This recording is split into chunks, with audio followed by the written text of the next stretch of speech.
ad-free. In our last episode, Austin did battle with the assassins, Slick and Moses, killing Moses and taking out Slick's eye. He then arranged a meeting with Serge Orozco himself. He confirmed that it was the wizard Curtin who visited Orozco in his dacha decades ago and who now haunts his dreams. Austin explained that only he can defeat Curtin by alerting Emperor Anastasius of the 11 Lands, which he'll only do if Orozco will stop trying to kill him. Orozco said he would make his decision before Austin reached his car.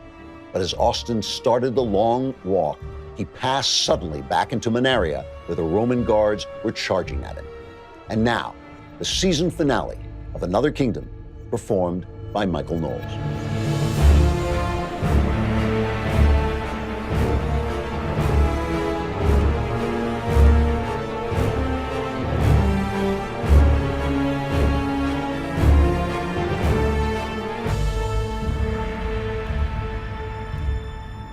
I was so surprised I screamed out loud, but my scream was washed away by the battle cries of the onrushing army at my back. That's the thing about the world, you know? Reality is very immersive. When you're in it, you forget there's anything else. I had been so involved in bargaining for my life with Orozco, I had forgotten that my life was seconds away from ending in Manaria, near the throne room of King Cambyses, the not altogether wise. But that's all I had left now. Seconds. Looking over my shoulder as I fled, I saw the soldier horde was maybe 15 yards away from me and coming on full speed. The wedge of their bristling spear points filled my vision. The edges of their lifted swords glinted in the light of the risen moon. And then there was no more room to run. I was at the foot of the marble throne, my progress blocked, the marble image of King Cambyses looking down on me from above. I turned around and faced the army. I had made no plan for this moment. I had been too distracted trying to stay alive in real life to figure out how I was going to stay alive in another kingdom. So I did the only thing I could. I reached for my sword. Not much hope there against such a multitude, but it was the only hope I had. For a moment, my hand remained empty. I remembered how the sword had stopped appearing in Curtin's mansion, and my heart sank at the thought that maybe his curse was still in place. But no, the next second, the weapon flowed out of nothingness into being as my fingers curled around the hilt. The lead soldier, a centurion, reached me. His own sword was held high and descending swiftly toward my head. His bearded face was twisted with warrior rage. I drew my blade and slashed at his to block it. He grunted in surprise as the two swords clashed together inches above my brow. At the same moment, the flowing mercury of my magic armor poured out of my skin and covered me, top to toe. I knew it would not protect me long against so many spear points, but what could I do besides fight on to the very end? And yet, amazingly, astoundingly, there was no need. Immediately, the entire army stopped in its tracks, as if they had turned to marble again. The centurion and I were nose to nose, our swords locked together in midair, so that close up, I saw his expression change completely. As my magic helmet surrounded my head, I saw him staring at me, bright-eyed, open-mouthed. I sensed, then shifted my gaze and saw the rest of the army frozen in their tracks, staring the same way. For another half-second, the centurion's sword and mine pushed against each other.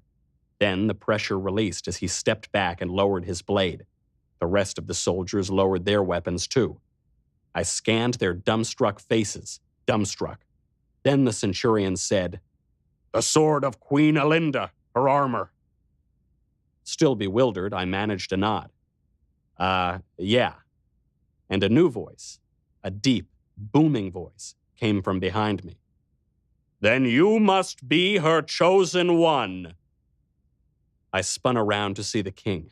King Cambyses, suddenly made flesh and blood as the moonlight washed over him. He was stepping down from his high throne. One of his attendants, now also come to life, took hold of his hand to keep him steady. The king came toward me, lit red on one side of his face by the glow from the throne room braziers and white on the other by the moonlight.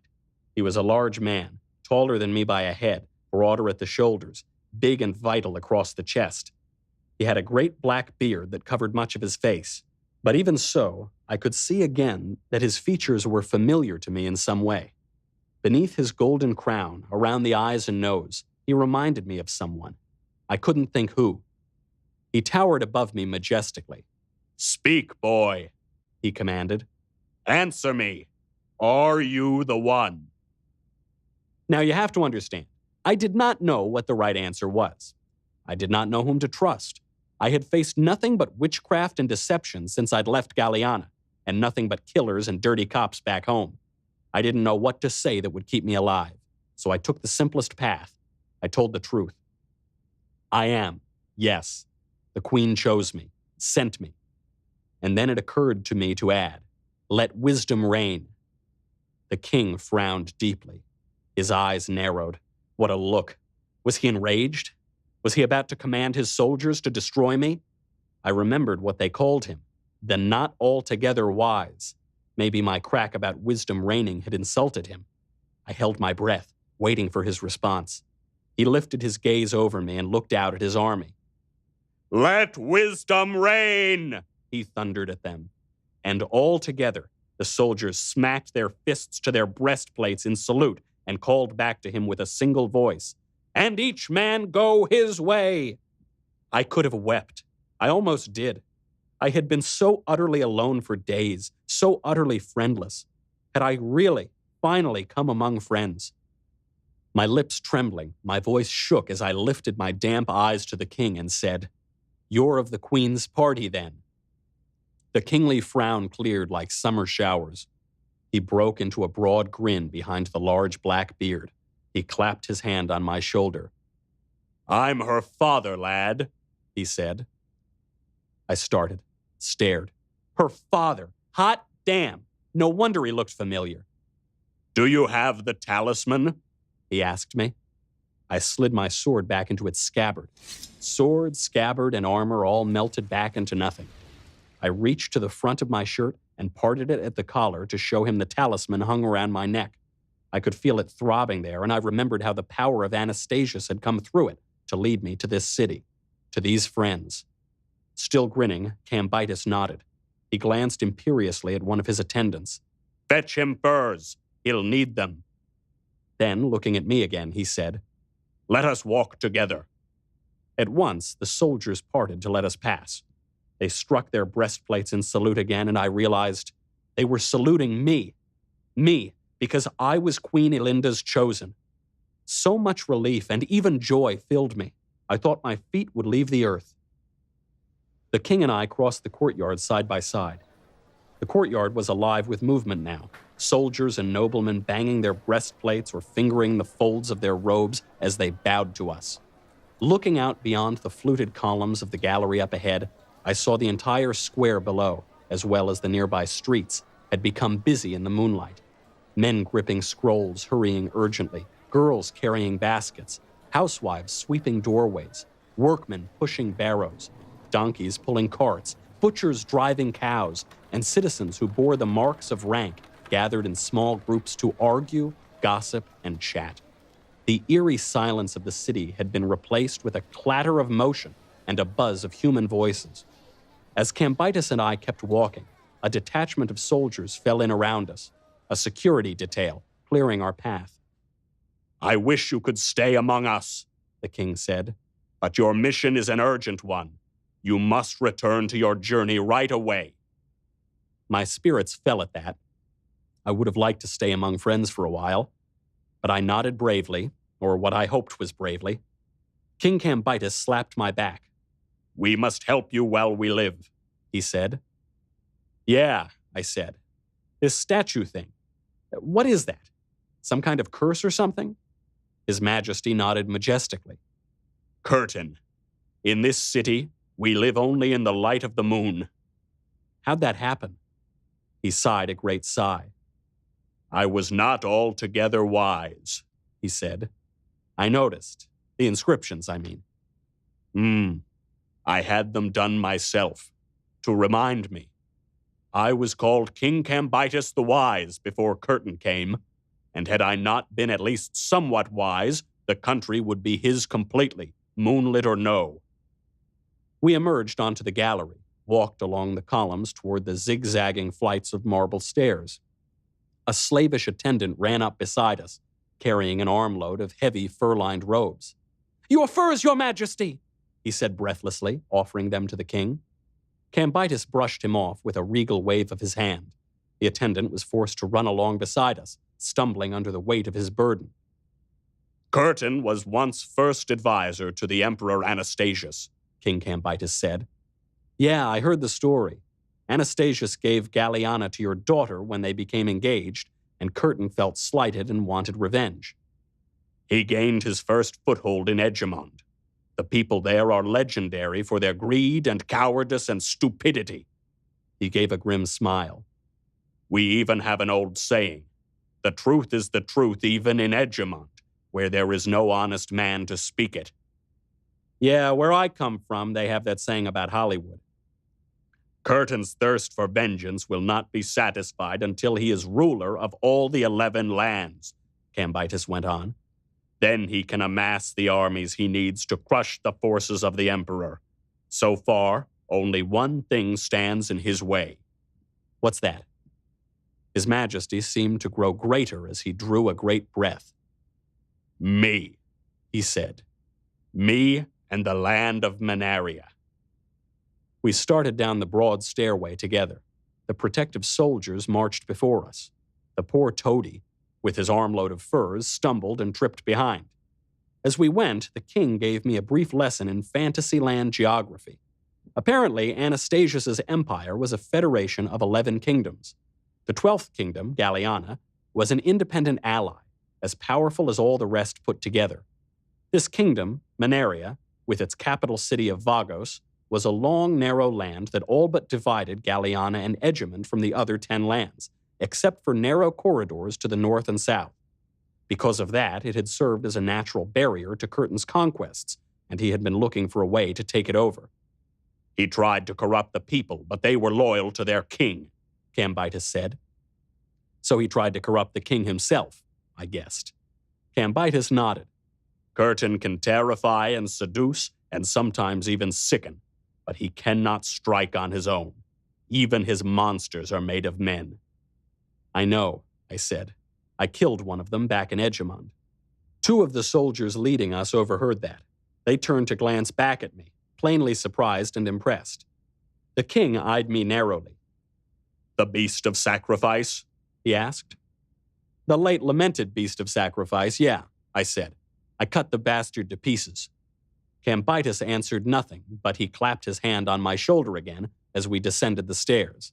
And I, who was feeling a bit short of paternal support at the moment, was deeply moved by this gesture of fatherly approval. We came down into the great square, and there was my black stallion waiting for me by the water trough. Is this your mount? The king asked.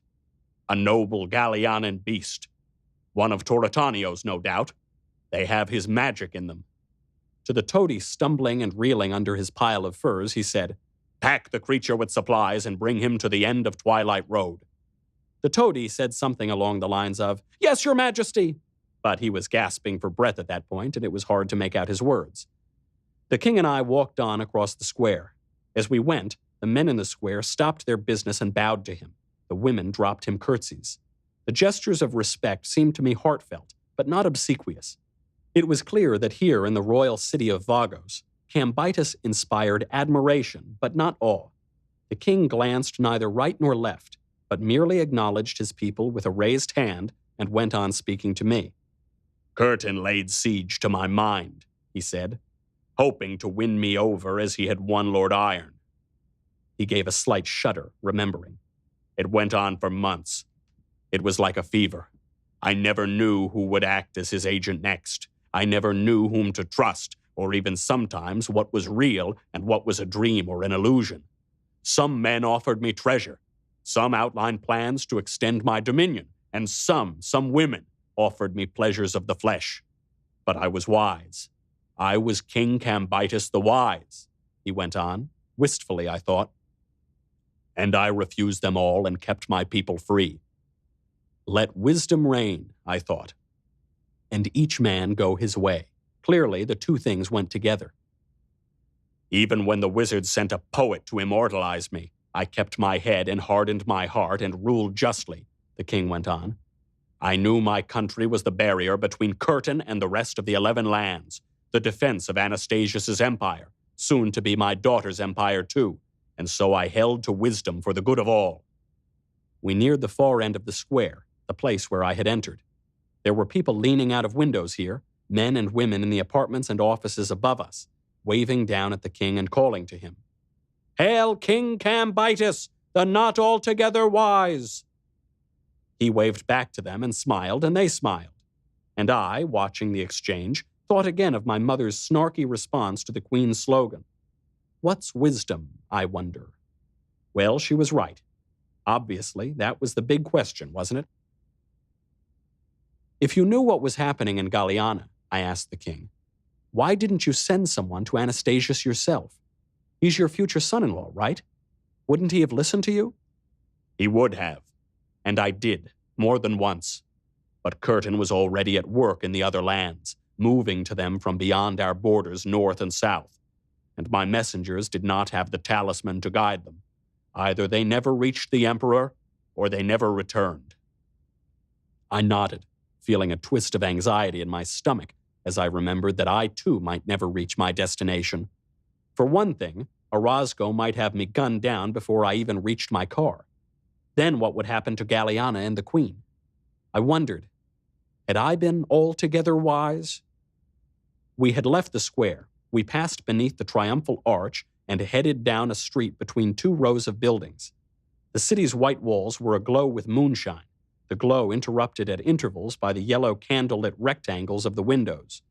The windows were filled with the subjects of the king, their faces flickering in the flamelight. They waved and smiled. When I looked over my shoulder, I saw a whole crowd of people was following us now, just sort of trailing after us because we were who we were, I guess. The king and his friend, celebrities. I looked up at the king again. The curse, the moon curse, I said. Curtin must have gotten to you somehow. How'd he manage it? As Cambyses had seemed to grow greater when he drew a breath with pride, so now he seemed to deflate and grow smaller after a long sigh. He said, "The devil. He went into my mind somehow and found the love I dreamed of there. The lady I had invented, you know, to think about before I went to sleep, to give me comfort in the lonely night. He made an image of her out of moonlight, and I fell." He glanced at me and went on defensively. "To be fair, she did seem beautiful, and good, and true, the very image of the queen I had imagined." What about Elinda's mother? Where was she? "Ah, gone, long gone. She died many years ago. I had been alone since then. That was part of it. I had been alone for a long time with only my dream, and then to see my dream in the woods outside the city, to meet her there, my dream made real, whenever the moon would rise. Well, she ensorcelled me. He, Curtin, ensorcelled me through her." "What a scumball he is," I said. And when he, and a couple of the soldiers, stole a glance my way, I added, "Well, it doesn't seem fair somehow, to get at you that way." He laughed once. "Fair." "Well, you know what I'm saying. Curtin created someone who seemed worthy of your love, and you loved her. I don't see why that should give him power over your mind." Neither did I, unfortunately. I had done no wrong in loving what I loved, her beauty and her goodness and her truth. But they were not real. They were made of moonlight, and they faded with the moon. I loved the thought of them in myself and saw them in her, as he knew I would after my years of lonesome longing. I was not, it turned out, altogether wise. Once she had me in her power, he had me in his. What did she do to you? She did what Curtin's other agents couldn't do. She corrupted me. Slowly, always under the guise of her goodness and with rationales that sounded like the truth, she led me to all the evils I had resisted until then. She taught me to wield tyrannical power over my people in the name of doing them good, to confiscate their money and property in the name of doing them good, to luxuriate in the praise of poets, also in the name of the good. I realized what was happening, but too late. I had become weak enough for Curtin to put his curse on me and the people who followed me. And curse us is what he did. A halfway curse, it's true.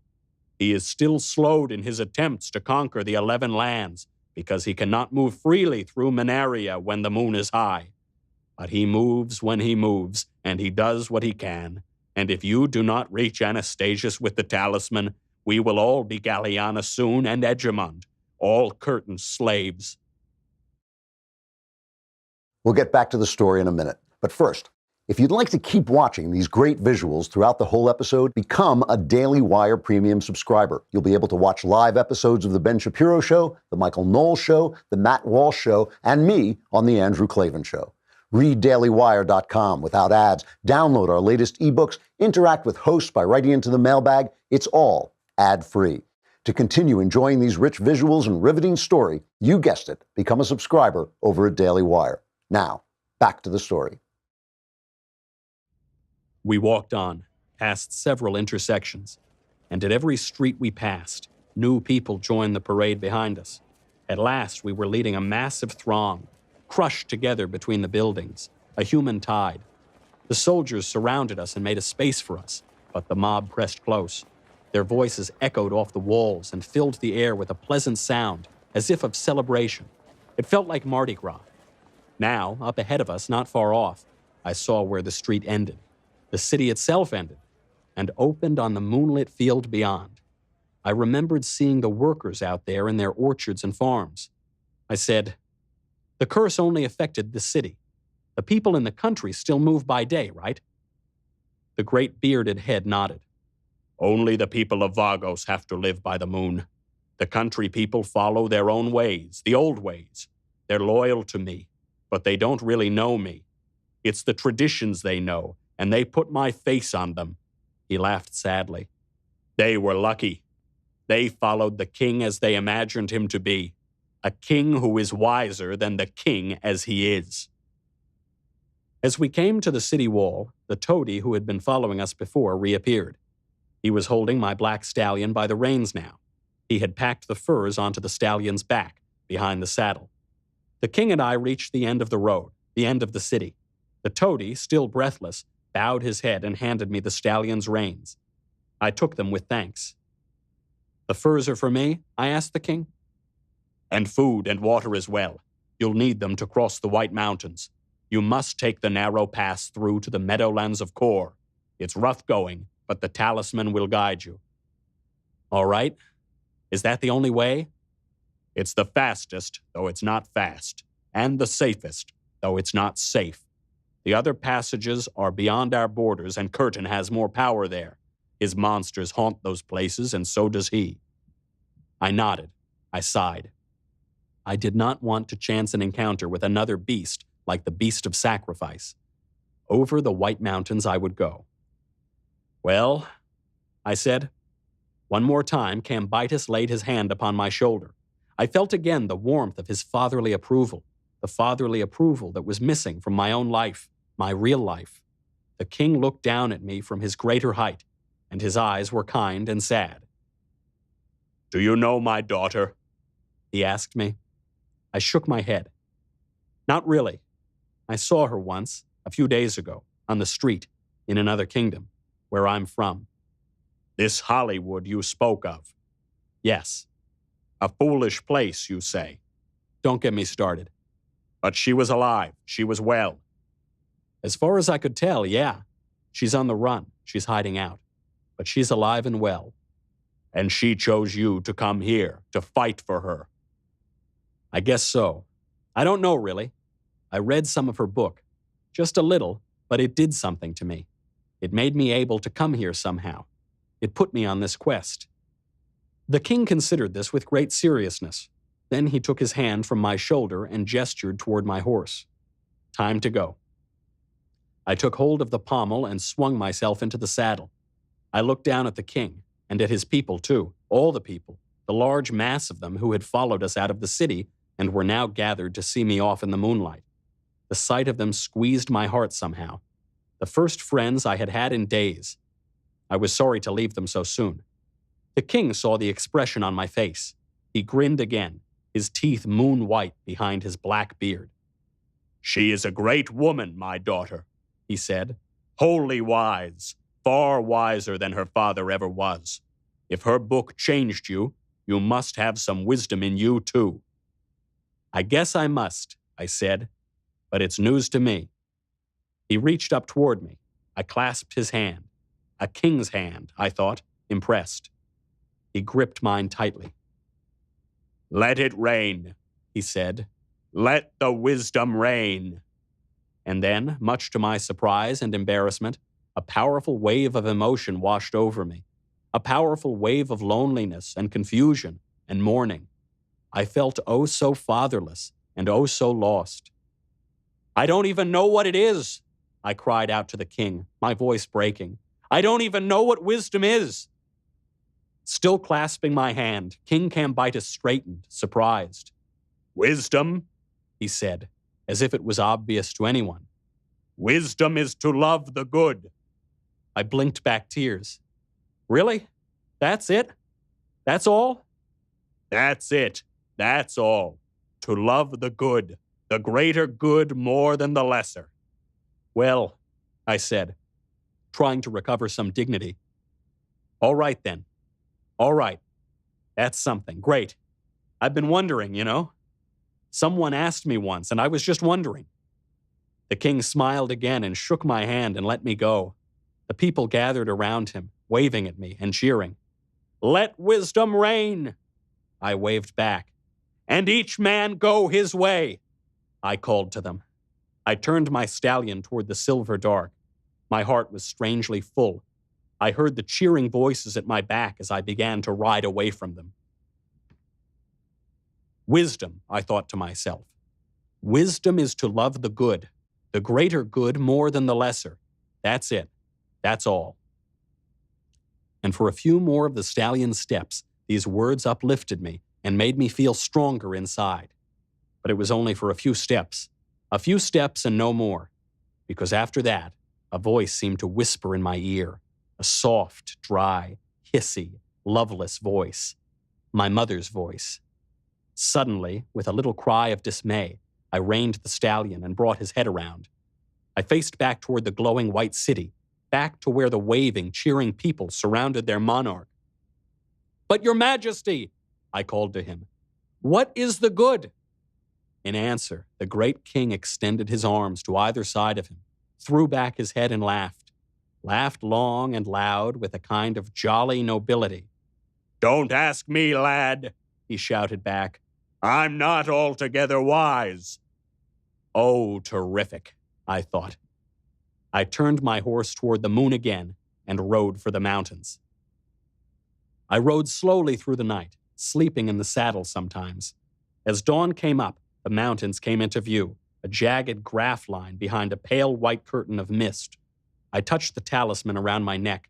I felt the heat and life radiating out of it and into my fingers. I felt the call of Anastasius in my chest. I adjusted my direction slightly and rode on. By noon, the white range loomed above me, imposing, snow-covered. I brought the black stallion to a halt and peered into the distance. I could see the road narrow to a dirt trail that rose up the nearest slope, snaking through the pines that sprinkled the base. The pines died out around a third of the way up. If the trail continued beyond that, I couldn't see it. My heart darkened at the intimidating sight, but it darkened even more a moment later, because a moment later, I tried to nudge the stallion forward with my boot heels, and he didn't respond. He didn't move. He huffed once, steam bursting from his nostrils, but he just stood there, still. The moment it happened, I knew what it meant. All the same, I tried again, spurring him harder. But it made no difference, as I had known it wouldn't. The stallion wouldn't budge. This was the end of the journey for him. He would go no further. "Really?" I said. "Come on!" It wasn't the prospect of climbing on foot that made me so depressed. It was the prospect of going on alone. I said I had had no friends until I came into the Manarian capital of Vagos, but that wasn't quite right, was it? The stallion had been my companion all this way. He had always been there when I needed him. No matter where I left him, no matter what I got myself into, he had guessed my movements before I even knew what they would be, and he had met me at the spot where I emerged. My throat felt tight as I swung myself off him and lit on the ground by his flank. I gave his breathing hide a gentle pat. "All right," I said. Then, reluctantly, mournfully, I unloaded the furs from his back. I dressed myself in one of them and made a sack of another. I could feel the snowy wind coming down off the mountain's height. I pulled the fur hood over my head and clasped the collar closed at my throat. I tied up my food and water in the sack and slung it over my shoulder.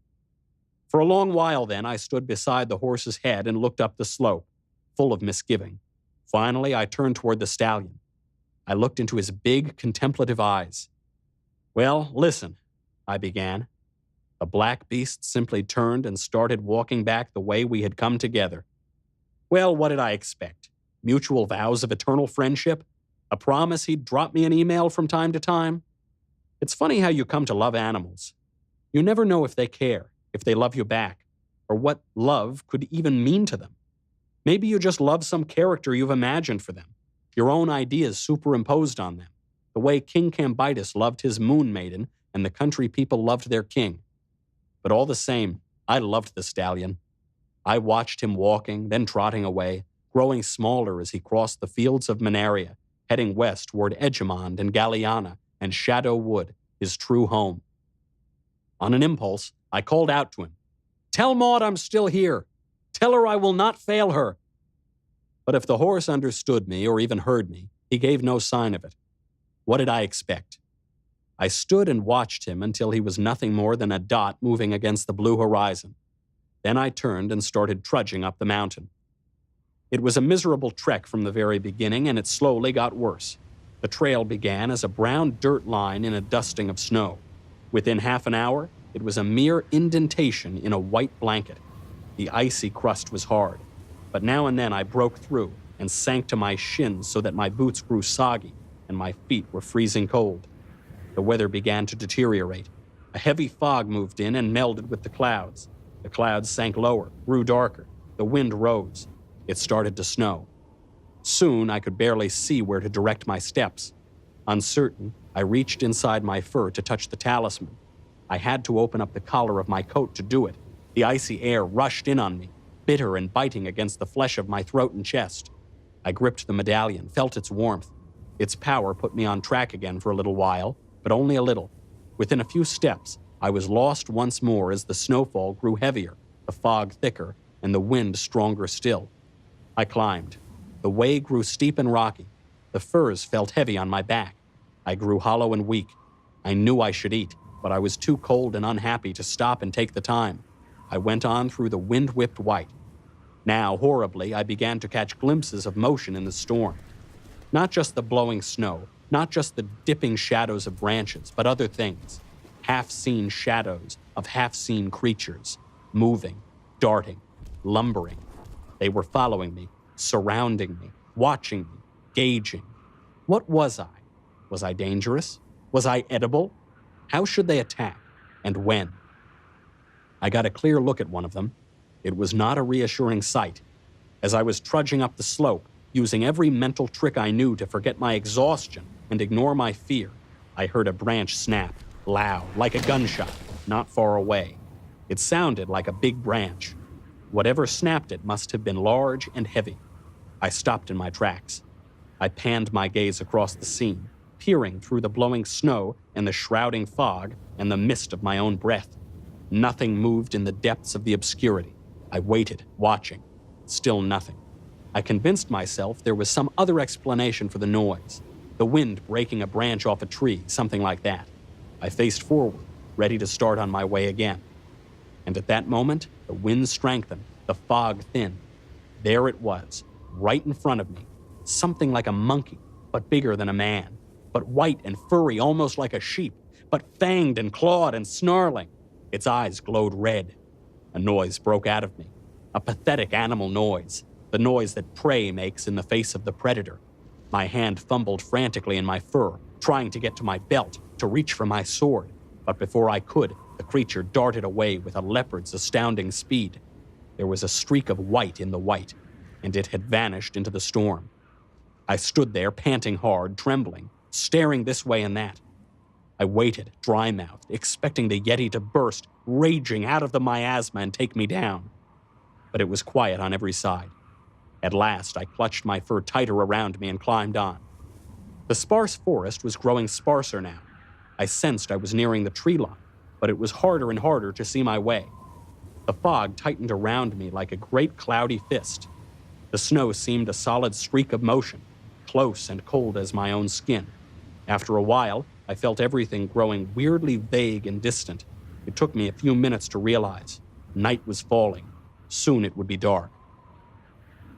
And they were out there again, the beasts. Or maybe it was just the one beast, that one fanged, woolly gorilla with its dagger claws and its red eyes. It moved so quickly. It was here, then there.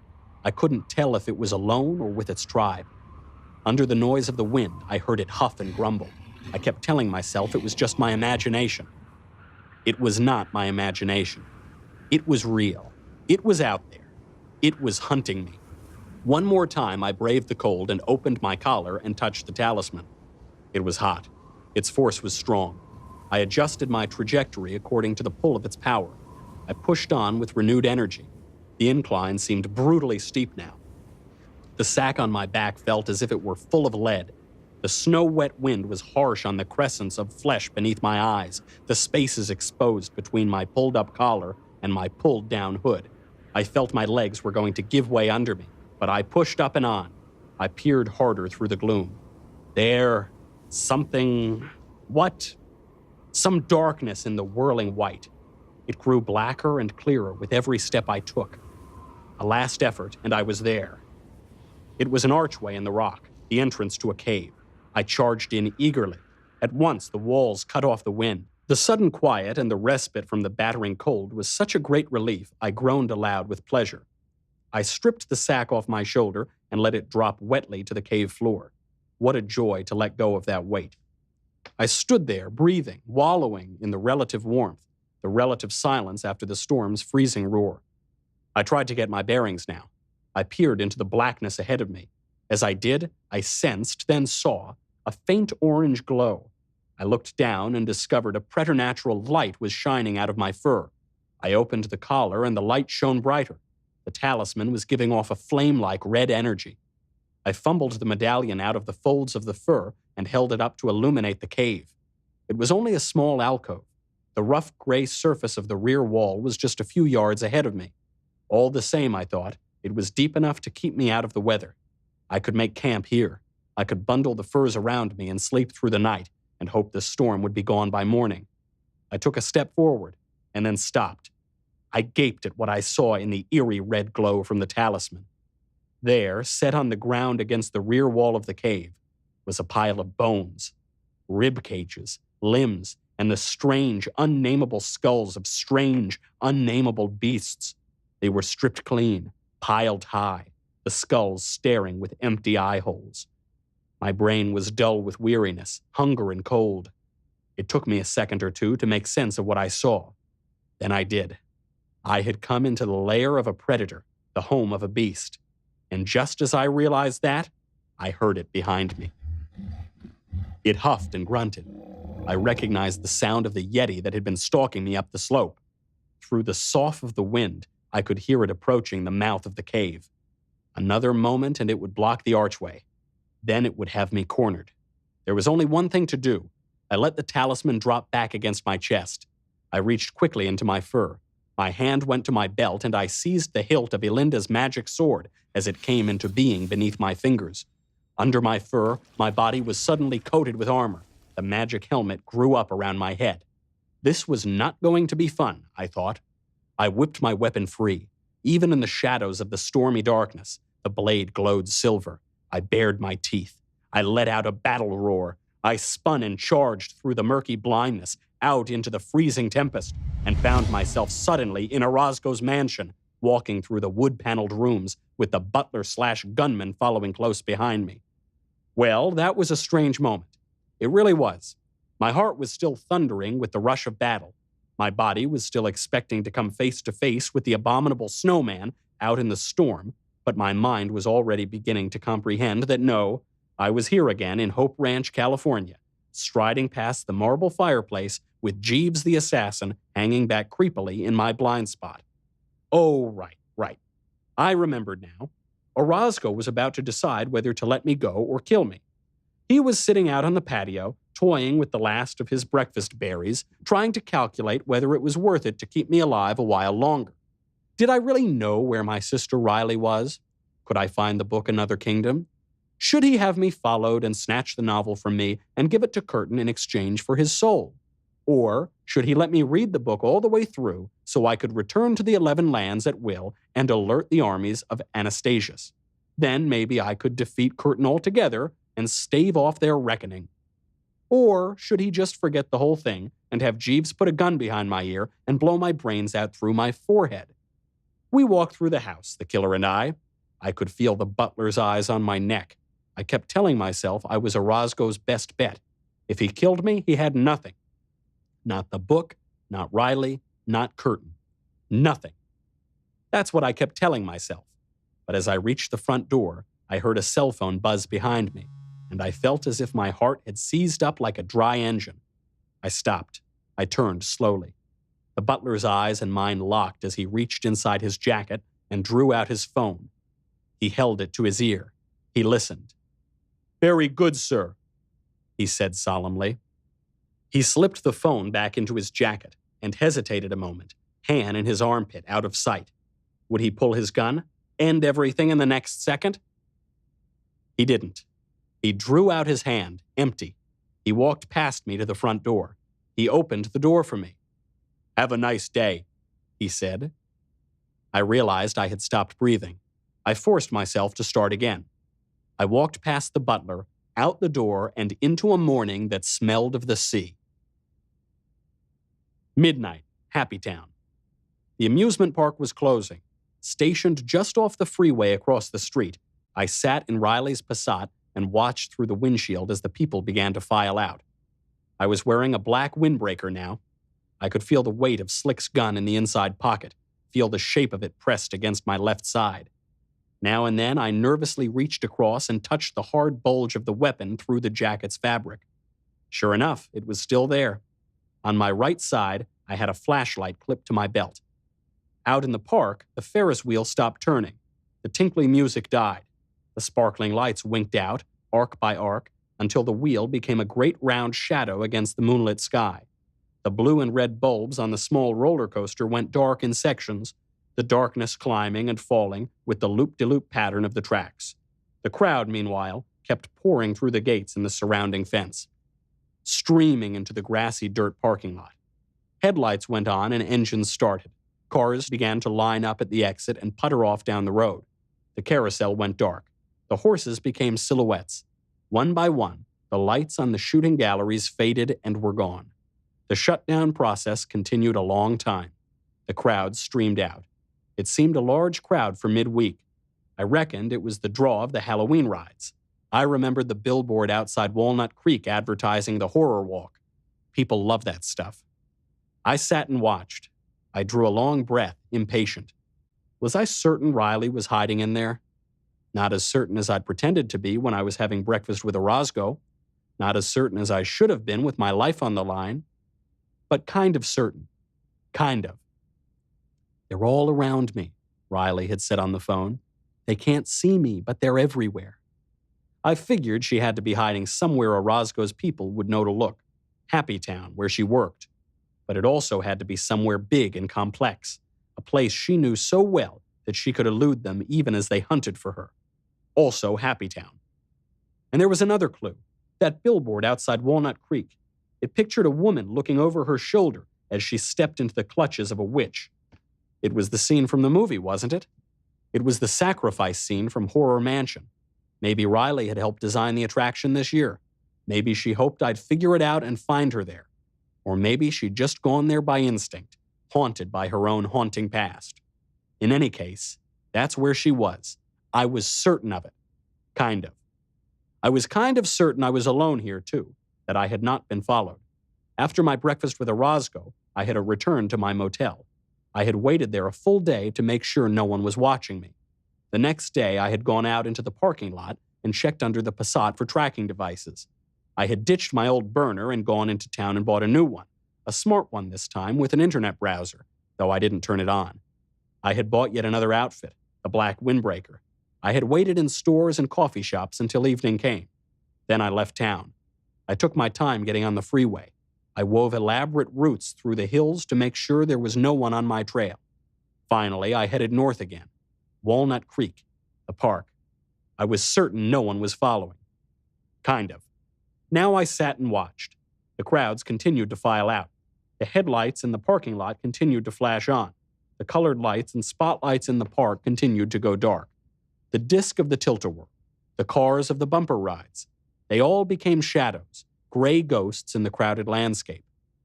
After another 45 minutes or so, Happy Town was quiet. I went on sitting, watching. I could see the last workers in the moonlight, sweeping up, shutting down. The final few of them brought bags of trash out and tossed them in dumpsters set at the edge of the parking lot. More headlights went on. More cars drove away. Finally, the park was empty. No one left, except for Riley. Or so I thought. So I hoped. I got out of the car. It was easy to see why she had chosen this place to hide in, assuming she had. There was no security guard, not even a watchdog. And while the chain-link fence was topped with 3 rows of barbed wire, it was the work of a few minutes to dig in the dirt at the base of the fence until I could slip under. Riley would have been able to leave here whenever she wanted. She would have been able to find food and use restrooms. During the day, she might even have gotten into costume and mingled with the crowd, unseen. I rose up from under the fence and dusted myself off and began walking among the deserted attractions. The dark rides loomed above me on every side, weird, twisted shapes, enormous. The boarded galleries stood in long lines. Huge plaster monsters reared and grinned and stared. It was like being in a field of fossils, hulking beasts that had gone extinct in ancient days and turned to stone. Their shadows were etched clearly by the autumn moonlight. They seemed weirdly poised to come alive at any minute. I walked in the chill silence, searching for the horror walk. It took a long time to find it. Then there it was, up ahead, near the fence at the far side of the park. The entrance to the attraction was a gigantic head of Satan. It was tall as a house. The devil's mouth was agape in a hungry, toothy grin. The mouth was the doorway through which the customers could enter.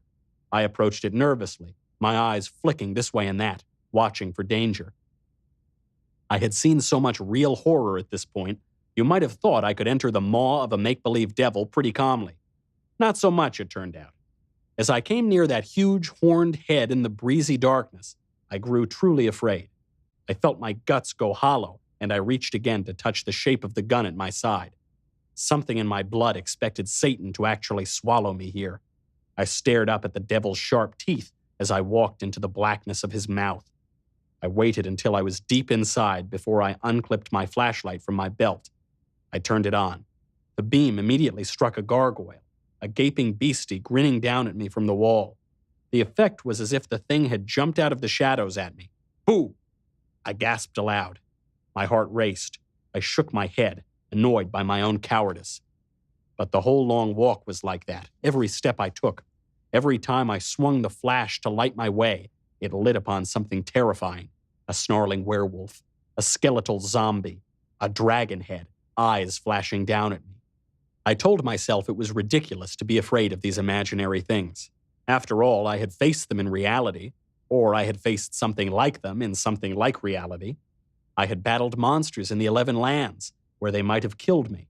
Some of them had tried pretty hard. Any minute, in fact, I could walk through a door and find myself fighting yet another one of them, the abominable snowman, in the midst of the storm on the side of the White Mountain. So why should I start and gasp every time the flashlight hits some plastic imitation? Just as I asked myself that, my flashlight beam hit the green, warty face of a witch, and I started and gasped. I felt like an idiot. The witch, a wax dummy, wasn't even all that frightening. It was a ridiculous cliché, black-robed, black-hatted, standing over a stout black kettle. Rubber bats hanging above her beside a pale green phosphorescent moon. Wispy ghosts painted on the wall behind her. All the same, the sudden sight of her had scared me to my toes. I clutched my chest and felt my heart rabbiting crazily. "Damn it," I said aloud. I let the flashlight play over the tableau. There were other figures behind the witch, and these were more mysterious, more frightening. Cowled acolytes hulking in the deeper darkness. A gargoyle clutching a plastic dagger in a spindly hand. The sight chilled me. It was the movie scene. Horror Mansion. Same as on the billboard. I moved my flashlight around some more, exploring the surrounding area. Ghouls and ogres and zombies stared at me, their eyes glittering as the beam hit them, but none of them moved. "Riley," I called, my voice barely more than a whisper. "Riley!" But there was no answer. Silence. Was it possible she wasn't here? Had I guessed wrong? Had I misread my sister's clues and signals? Desperate for inspiration, I shifted the flashlight into my left hand, and my right hand went into my jacket, into my shirt. I felt for Bethare's locket there, touched the hot metal, gripped it. Once again, with the force of a crash cut in a movie flashback, I was suddenly in the past, sitting on Riley's bed again with the book in my hand. Nobody listens. I was right where I had been the last moment I'd seen myself like this. I was lifting my eyes from the children's book to look across the room, to see someone there, a face, an image. I saw it clearly this time. It shocked me. It was me. It was my face from when I was a child. There was a dresser against Riley's bedroom wall, a dresser with a mirror. I was looking at my own reflection there. And I knew that face, that boy. It was the boy who had led me out of Edgemon to Minaria, guided me out of the eunuch zombie cave of female sacrifice, helped me find my way through the horror mansion maze. It was the same boy. I stood in the funhouse darkness and sat at the same time on the bed of my memory. I stared at that face, my face, gaping. And then a ghostly voice whispered, "Austin." Horrible creatures leapt out of the darkness at me and vanished again as I spun around, bringing the flashlight's beam in an arc around with me. My free hand snapped from the locket and sank inside my jacket pocket to grip my gun. But by the time I finished turning, I had recognized Riley's voice. All the same, it was a shock to see her standing there, her small figure only an arm's length away. My little sister. She was dressed in a witch's costume, a voluminous black robe, a black wig, a conical black hat with a big round rim. It made her look even smaller than usual, even more like a child than usual, a little girl dressed up for Halloween. Her round cheeks were sunken and shaded, as if she hadn't eaten for days. Her pale eyes were big with fear. Her face was white with it. It wrung my heart to see her like that. We stood there for a moment, frozen by the sight of one another, neither of us able to speak. Then, her voice breaking, she cried out, "Boss!" and threw herself into my arms. I held her. The beam of the flashlight in my hand danced around wildly, catching the grotesque faces staring down at us. Riley sobbed into my chest. Her body quaked violently, fluttering against me like a butterfly. There never was much to her, and what there was frail. The stupid witch hat was poking me in the face. I pulled it off her. The black wig came with it. I dropped the rig to the floor. Her pigtails were pinned up on top of her straw blonde hair. I kissed them tenderly. I patted the back of her head with my free hand. "It's all right, sis. I got you. You're safe." She sobbed and shook. She felt so small in my arms, just like when she was little. It was a long time before she grew still against me. Then she drew back, lifted her eyes. Her cheeks glistened with tears in the outglow of the flashlight. Her lips trembled. "I knew you'd come, Oss," she said. I smiled. Of course I came. I brushed a strand of hair off her forehead. Don't I always? She nodded. She sniffled. She laughed at herself, a desolate laugh. Then, with a sudden hint of her old mischievous energy, she said, "Did you find my clues? The flip picture? The movie in the passageways?" I found them. "They were always listening, see? I knew I wouldn't be able to say anything on the phone, so I'd left them there for you. Wasn't that smart of me?" It was. Very smart. She straightened, proud of herself. "I had forgotten all about that movie," I confessed. She blinked, surprised. "Did you? We watched it together." I shook my head. "We never did. You watched it with Dad. He showed it to you." "Dad? No. Wait, really?" Wasn't it you? Think about it, Riley. Would I ever let you watch a movie like that? Yeah, but why would he show it to me? I mean, geez, it scared the shit out of me. It traumatized me for years. I always thought you and I... But she fell silent. She blinked, confused. She'd blocked the memory too, same as me. She'd changed it around, I guess, to keep herself from remembering who our parents really were. It doesn't matter now, I said. I'll explain it to you later. Let's just get out of here. Do you have the book? Another Kingdom. Do you have it? Yes, I hid it, over here. She gestured with her head, pointing deeper into the funhouse. I nodded. I aimed the flashlight beam down the horror walk path. She started off just a step ahead of me, reaching back to hold my hand. Are you sure no one followed you? She asked. Pretty sure, but it doesn't matter. I cut a deal with Orozco. For now, at least, he needs me. Why does he want it so much? The book. I read it. I skimmed it anyway. It's just some story. I sighed. It depends how you read it, I guess. Like storybook children lost in the woods, we walked hand in hand past paper trees and wax monsters. We passed a scene of hideous torture, a man writhing on a hook, the point thrust fully through him, spine to belly. I thought of Riley, hiding in here for days with all these horrors. It must have been like hiding inside her own mind. Was it you who sent it to me? Riley asked. It just showed up at my door one day, wrapped up in brown paper. There was no return address, just a note. Keep this safe. It wasn't me. No, it was a friend. She wanted to give it to me, but Orozco was already on my trail. I think she was hoping I'd see it on your shelf when you called me. And I did, but I didn't know what it was. I think Orozco's guys may have hacked the call. They saw it instead of me. I'll bet that's it. Richard called me after that. He told me to give it to him. He said he would come and pick it up. But it wasn't him who came. It was strangers. A white guy and a black guy. Slick and Moses, right. That's why I ran. Richard is part of it, you know. I think Mom and Dad are too. Part of... the Illuminati. Right. Her crazy video conspiracy theories. Only it turned out they weren't so crazy, were they? You're not going to give it to them, are you? She asked. She turned her big, frightened eyes back on me. Her tiny hand gripped mine more tightly. If they want it so badly, they shouldn't have it. That's what I figured anyway. You figured right, sis. I'm not going to give it to them. I just need to read it through. Then it'll be in my head. Then we can burn it and be done. But won't they come for us? Probably, eventually.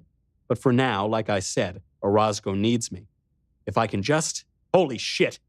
My flashlight beam had just hit the dragon.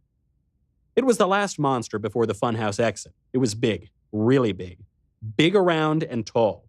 Its head scraped the black ceiling. And while it wasn't exactly the same creature I had killed back in Edgemont, it was enough of a twin to give me the Scooby-Doobies. It was basically your ordinary, lizard-like, kill-the-maiden creature from the old chivalric tales, except it was fat and lumpy and ghastly and colored the same sickly greenish-white as putrid flesh. It wasn't made of body parts, no, but it was bulky and gooey and distorted enough in form that its outline and the outline of the Edgemont beast of sacrifice were more or less the same. How had Curtin's dragon creature been transported here, I wondered. Or maybe the question was, how had my secret fears been transported to Edgemont? But then, while we were at it, how had Curtin traversed the gap to seduce Orozco back in Russia all those years ago? I probably should have listened more closely when the old man was explaining about quantum universes and whatever it was. Now I could just feel, sense, the uncanny connection between that other kingdom and this one. Maybe reading the book would explain more. Scary, isn't it? Riley said, looking up at the dragon with her big eyes. I nodded, licking my lips. The way it works. You come into this pitch-dark space just as you reach the exit. Then you cross a sensor and it lights up and roars. All the girls scream, even some of the boys. I'll bet they do. Wait here, she said.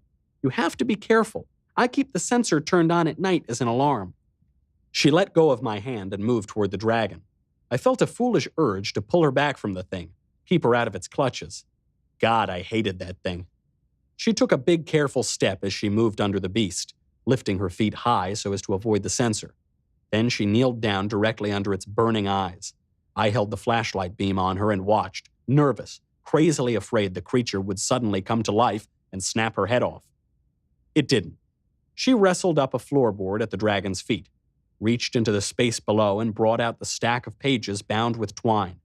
I held my breath as I watched her in the flashlight beam. There it was at last. Another kingdom. She carried the manuscript back to me, taking the same big step away from the dragon as she had when she went toward it. She obviously knew every inch of this funhouse like the back of her hand. She'd been clever to hide here. No one could have found her unless she wanted them to. She stood in front of me now, holding another kingdom against her chest, like a girl carrying books to school. I couldn't stop staring at the package. What was in it? What would happen when I read it? If a mere glance at the beginning had given me the power to pass between worlds, what would a full reading do to me? What would happen after that? "Boss, you with me?" Riley said. Her voice brought me back to myself. I straightened, my eyelids fluttering. Yeah, I'm fine." "We should go," said my sister. "They locked this exit, but we can get out the front way, the way you came in." "Yeah," I said vaguely. "Sure." "Let's go." She started past me. I took a deep breath, rousing myself. Right. I pivoted around to follow her, bringing the flashlight beam around as I turned.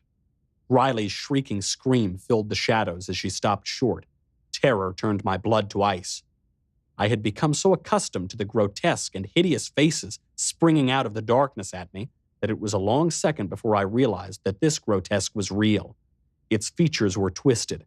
Its mouth was a corkscrew snarl. Its teeth were bared. One eye socket was horribly gutted and purple and webbed with fresh scars. For a moment, my brain simply could not take in the impossible. Then it did, and I whispered, "Slick." In the movies, he would have made some speech. He would have expounded on his plans and rigged up some terrible, long-form death that would have given us a chance to escape at the last second. But this wasn't the movies. All he did was level his .45 at little Riley's head as she stood clutching the book to her chest. Her scream dwindled to a frightened pant. Slick's twisted grin got twistier. His one remaining eye seemed to pulse in his head like a living blob. He said, "That's what I came for, bitch!" And he pulled the trigger. What mighty force of mind set me into motion between his first word and his last, I'll never know. It felt as if time slowed down while my body turned to a streak of fire. I hurled myself at Riley and carried her into the shadows as the gunshot exploded, a blast so loud it seemed to erase the world. I left my feet, carrying my sister with me through the air. The flashlight fell from my hand and hit the floor and went out. The funhouse was plunged into blackness, so complete that with my ears deaf from the gunshot and my eyes blind, I felt as if I were whirling, lost, through infinite space. Then the two of us, Riley and I, crashed to the floor and were thrown apart by the impact. At the thick thudding sound we made, Slick fired again in our direction. The flame from his gun barrel was an obscene red-hot tongue in the darkness, there and gone. Riley screamed again. Was she hit? Was she dying? Was I? Slick fired once more at the sound of her voice, but I was still tumbling away from her with the force of my first leap, rolling, deaf and sightless, into total obscurity. I didn't know where she was. I didn't know where anything was. My body came to a stop. There was silence. Or if there was sound, I couldn't hear it with my ears still pulsing from the noise of the gunfire. I lay absolutely still, knowing the slightest sound would draw another shot. I tried to hear if Riley was breathing, but I couldn't hear anything. I couldn't see anything. I remembered how I had lost Bethray, how Iron had killed her as I chased after him, helpless. I thought if I lost Riley now, I would never forgive myself. My heart would be my hell forever. I lay where I was, drowning in nothingness thick as seawater. I don't know how many seconds passed, not many, maybe 2 or 3. My mind had started working again, clickety-click. I was trying to assess the situation. I'm sure Slick was doing the same. He must have known that I had a gun, too. It was his gun, after all. So he couldn't turn a flashlight on, could he? I'd shoot him dead if he did. He couldn't make a move or make a sound any more than I could. So he was just as blind as I was, and probably just as deaf as well. All the while I was thinking this through, my hand was slipping slowly into my windbreaker, taking hold of the pistol grip, drawing the gun out, slowly. One of us, Slick or me, was going to make a noise eventually. One of us, Slick or me, was eventually going to give himself away. One of us was going to die in the next few seconds. As God was my witness, it would not be me. Now, as the clangor in my ears subsided, and his ears too, I guessed, I began to hear something. I thought it must be Slick. I thought he was moving slowly, carefully in my direction, hunting me.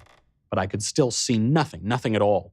I clutched my gun in my sweaty hand, but I didn't fire. If I missed, it would give my location away, and he would blow me to pieces. Losing an eye had probably thrown his aim off, maybe even way off.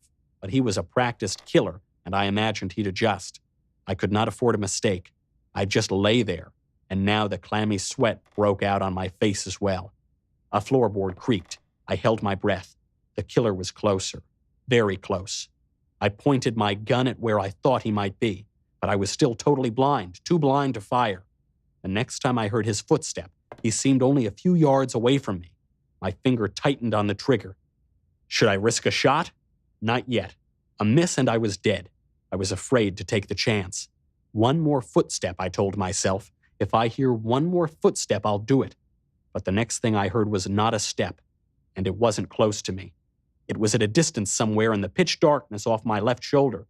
It was a soft metallic chink, the sound of keys dropping to the floor, and then a whisper, Riley's whisper. Shit! I held my breath.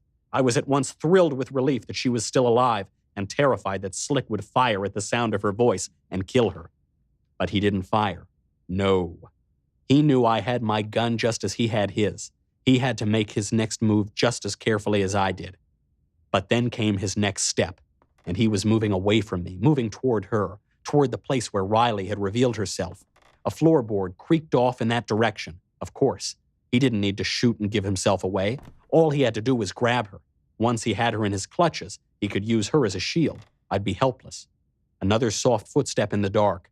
Slick was moving her way relentlessly. It was only then at that last moment, that it dawned on me what Riley had done. That strange, sad, crazy, clever little sister of mine. As lost and loopy as she sometimes seemed, she had been ahead of everyone from the beginning. She had outsmarted all of Orozco's hunters. She had left a trail of private clues to lead me to this place. She had even found the path through her own broken heart and mind to expose the truth of a vast conspiracy. And now she had created the chance I needed to survive, because she had given herself away on purpose to draw Slick toward her and toward the dragon. In the next second, his next step tripped the sensor. The enormous beast at the funhouse exit blazed to life and roared. Its great body, captured in whirling spotlights, reared and shuddered, its eyes flaring red, its mouth spitting make-believe fire. And there was the killer outlined clearly against its nightmare brilliance. I think Slick got it at the end. He didn't look for Riley. There was no point. He looked for me. He knew I had the gun, and he knew I could see him clearly. So he spun around in my direction, pulling the trigger even as he turned. As the dragon reared and roared behind him, his gun spurt flame and death. It all happened very fast. But not fast enough, Slick. Not half fast enough. In that last moment before Slick had tripped the switch, I had guessed Riley's stratagem. I was ready the instant the monster came to life. Lying on the floor, I pulled the trigger of my gun and kept pulling it again and again until the hammer clicked on nothing and the weapon stopped jerking in my hand. I saw Slick's shadow go reeling back toward the roaring beast, his arms wheeling, his gun flying off into darkness as the creature spat fake flame. Slick half turned in the dancing spotlights and toppled down to the floor so hard I thought he would keep toppling right through it, down and down forever.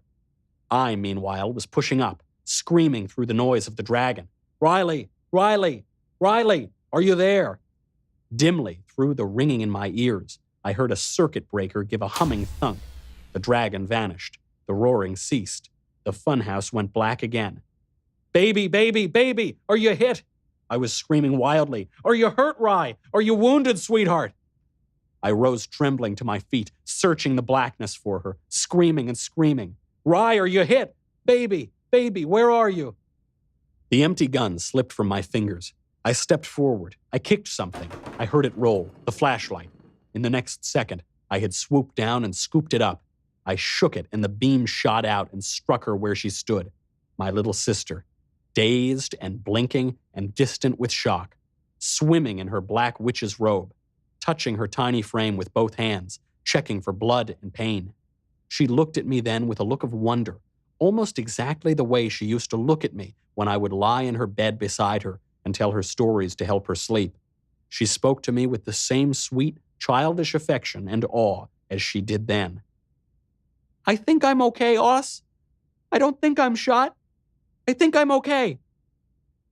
I cried out and pulled her into my arms and held her. I was all love and all rage, both love and rage together.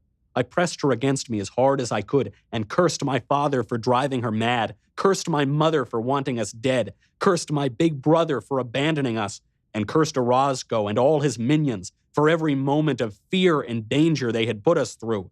The fools, I thought, the fools, the lot of them.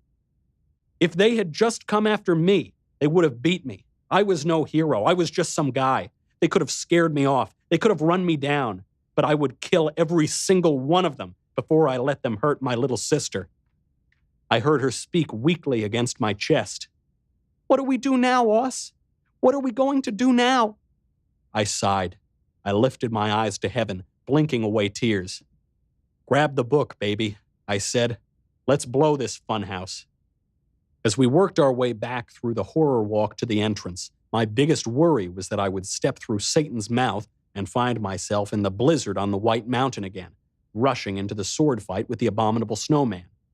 I didn't have another battle in me. If I'd had to fight that thing right then, I'd have been dead in seconds. Some providence protected me, though.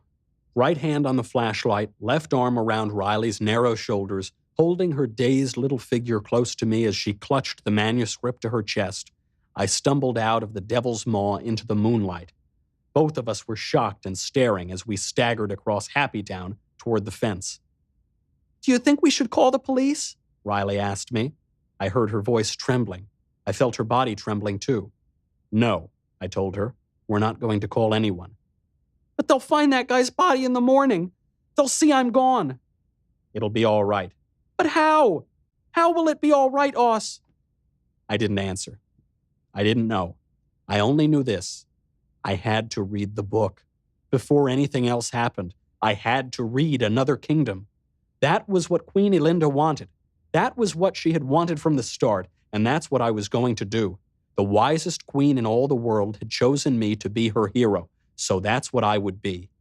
That had to be the best thing, I thought, because if she was the wisest, she must love the good, the greater good more than the lesser. So what she wanted must be the most good thing, and I would do it if I could. Riley and I crawled under the fence, first me, then her. We stumbled across the street to where her Passat was waiting. "Can you drive?" I asked her. "I don't think so," she said. "Well, you have to." "Okay." I handed her the key and took the manuscript from her. I held the door while she sank wearily behind the wheel. Then I closed her in and carried the manuscript around to the passenger side and got in beside her.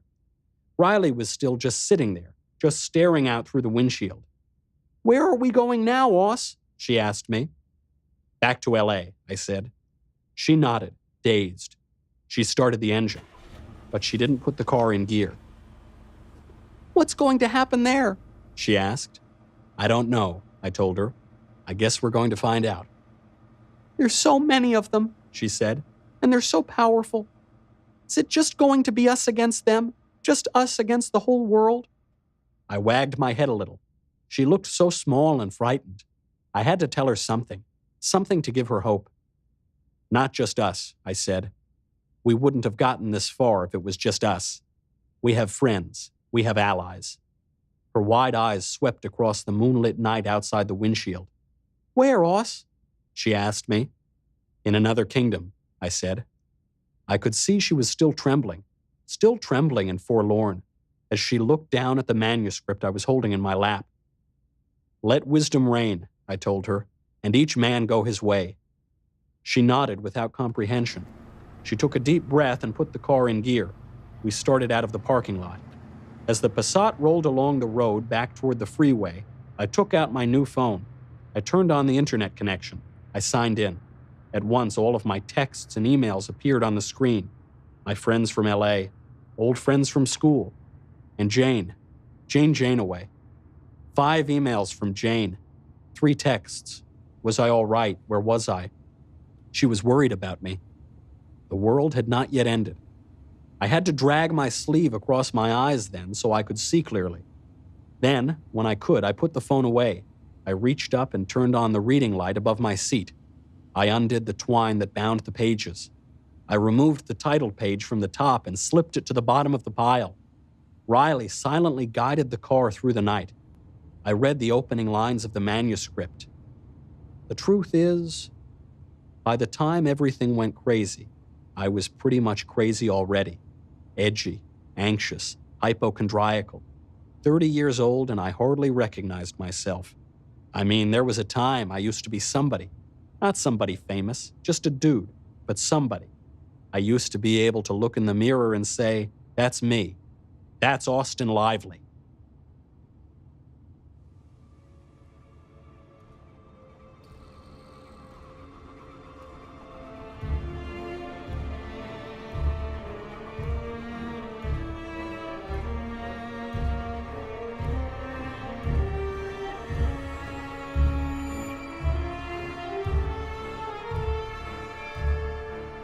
This has been Another Kingdom by Andrew Klavan, performed by Michael Knowles.